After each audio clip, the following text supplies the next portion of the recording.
C'était au beau milieu de l'été. J'ai reçu des résultats des autres examens la semaine dernière.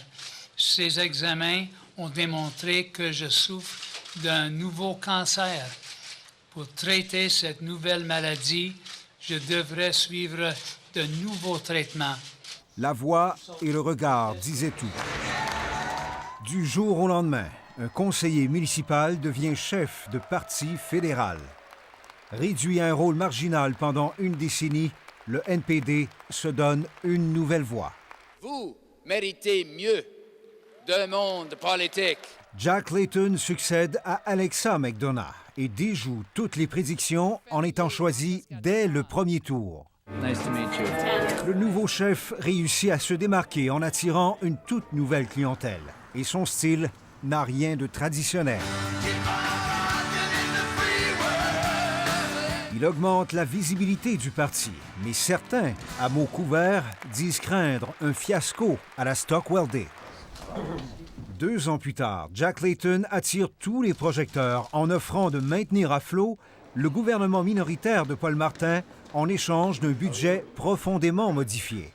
Nous n'appuyons pas un gouvernement, nous appuyons un budget meilleur et équilibré qui donne des bénéfices aux gens. Il remporte son pari. En permettant à Paul Martin de gagner du temps, l'essentiel de son programme électoral se retrouve dans le budget du gouvernement libéral. Mon grand-père Gilbert Layton, membre du cabinet du gouvernement de coalition avec... Et c'est ainsi que les Canadiens découvrent de plus en plus qui est Jack Layton, le Québécois d'origine. Et mon fils, Mike Layton, qui se présente dans le conseil pour le conseil municipal. Puis, sous sa direction, le NPD réalise l'impensable. Thomas Mulcair décroche le château fort libéral d'Outremont. Pour les néo-démocrates, c'est un premier siège au Québec depuis 17 ans. Ce soir, on va fêter, mais demain matin, le vrai travail commence en vue des... Outremont devient un emblème pour le NPD, alors que le parti cherche à prendre racine au Québec. Mais Jack Layton vient à peine de célébrer sa 7e année à la tête du parti qu'il devient soudainement le moins visible des chefs. Comme 25 000 autres Canadiens vont l'apprendre cette année, je souffre d'une forme traitable de cancer de la prostate. Lui, qui a toujours su garder la forme, dédramatise son état et maintient ses fonctions de député et de chef en suivant les traitements nécessaires.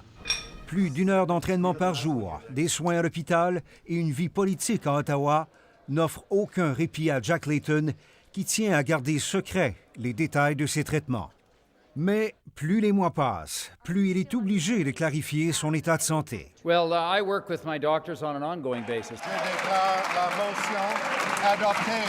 Au printemps, le pays est plongé dans une autre campagne électorale, la 4e de Jack Layton, qui part avec la même ambition qu'en 2008, celle de devenir premier ministre. Et on va combattre les conservateurs partout. Les traces de son cancer sont négligeables, dit-il. Très rapidement, le courant de sympathie et le goût du changement provoquent l'effet Layton. Le NPD obtient ses meilleurs résultats. Et au Québec, la vague orange va même se matérialiser par l'obtention de 59 sièges, éclipsant presque le Bloc québécois. Let's not stop until the job is done. Pour la première fois de l'histoire, l'opposition officielle est dirigée par un néo-démocrate et le Parti libéral est relégué au 3e rang. Bienvenue à Stornoway. Sous la direction de Jack Layton, un parti marginal et inoffensif est devenu une force respectée et bien réelle. So long. Jack Layton aura eu à peine le temps d'aménager à la résidence du chef de l'opposition officielle qu'il aura dû faire son testament politique.